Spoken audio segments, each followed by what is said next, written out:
Good morning, everyone. It is Sandra from Gracious Goodness Essentials. Today's winter wellness episode is looking after our mouths, looking at oral hygiene, and a really simple DIY that we can do this winter using only the oils in our home essentials kit is to actually make our own mouthwash. So the reason that you use a mouthwash may vary, and some people say that you don't need to use one. Other people say that it's a great adjunct to brushing your teeth regularly. So the biggest reason for using a mouthwash is actually that things like cavities, gingivitis, and that they happen in predominantly an acidic environment. And our mouths become acidic when we eat and our saliva is left in our mouth, and it kind of promotes that acidic environment that bacteria loves to breed in. If we can shift the acidity into alkalinity, then we have a better chance of helping to knock out some of those bacteria that cause damage in our mouth. And so it's not a new concept that alkalinity is good for our body. If you look at like alkaline diets, the green diets, and all that type of thing, it's all about reducing the amount of acidity that we have within our body, and our mouths are no different. So this is an awesome DIY. If you're someone that would like some support with mouth ulcers, for whatever reason you bite your gums, you cut your gums, sharp food or other objects in your mouth that kind of nick your gums and can promote ulcers. Perhaps you're someone that struggles with gingivitis. Perhaps you simply have bad breath. Maybe you're like me and drink too much coffee and would like something to help whiten your teeth. Then this is an awesome DIY for you. Very, very simple. And I'm going to let you in on a little secret of mine. The biggest drama that I had with this DIY was actually finding a bottle that was the right size that I wanted to keep on my bathroom counter. And I was in Woolworths one day and they had this range of pasta sauces out for special, well, out on sale. And I saw the bottle and went like, that's it. That's my new mouthwash bottle. And sure enough, it is. So it's 400 grams. So it's not quite 2 cups. And in here, I simply have cooled boiled water. To that, we are going to add 1 teaspoon of both bicarb soda and some sea salt. So bicarb soda, I just use the standard one from Woolworths. There's nothing fancy with my DIYs. But what bicarb soda does is it helps to drop the acidity. It helps to make your mouth more alkaline. And this is a half teaspoon measure, by the way, so I've got to do 2 for each of these. And it's the acidity that is the breeding ground for bacteria in our mouths, okay? So that was the bicarb soda.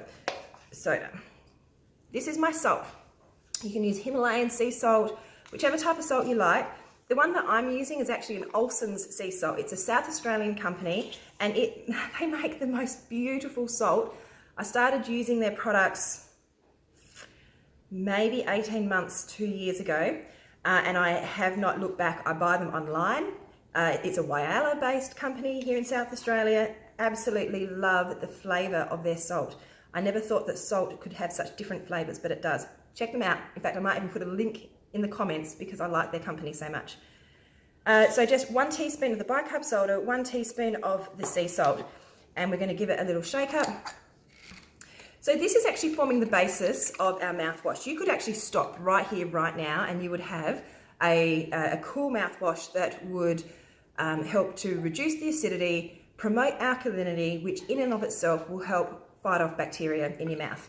But we're going to go one step further. So thinking about the oils that we have in our home essentials kit, there are 4 that I would think of for my mouthwash.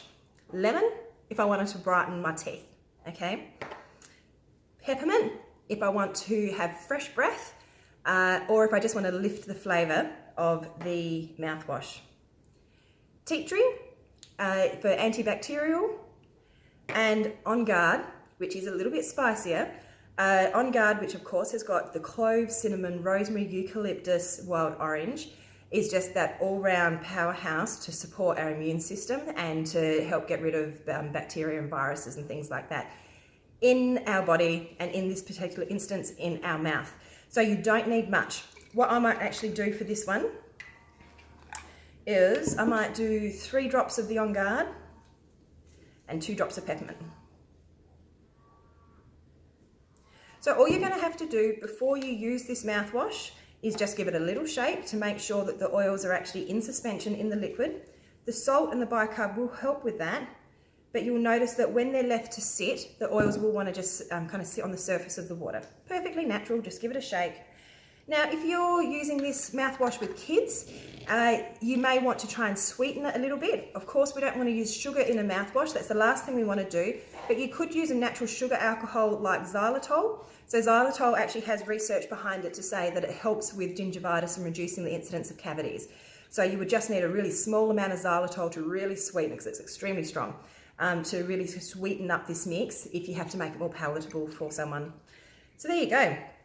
And all I do, I have a little cup next to my sink, and I pour a little bit in, I swish it around my mouth for 20 to 30 seconds. If I'm feeling under the weather, if my throat is feeling sore, it's hard to swallow or anything like that, I gargle regularly throughout the day, because to get that salt and the essential oils back to the point that is actually feeling sore is really beneficial in your recovery. So give it a try. DIY mouthwash this winter. Enjoy. See ya.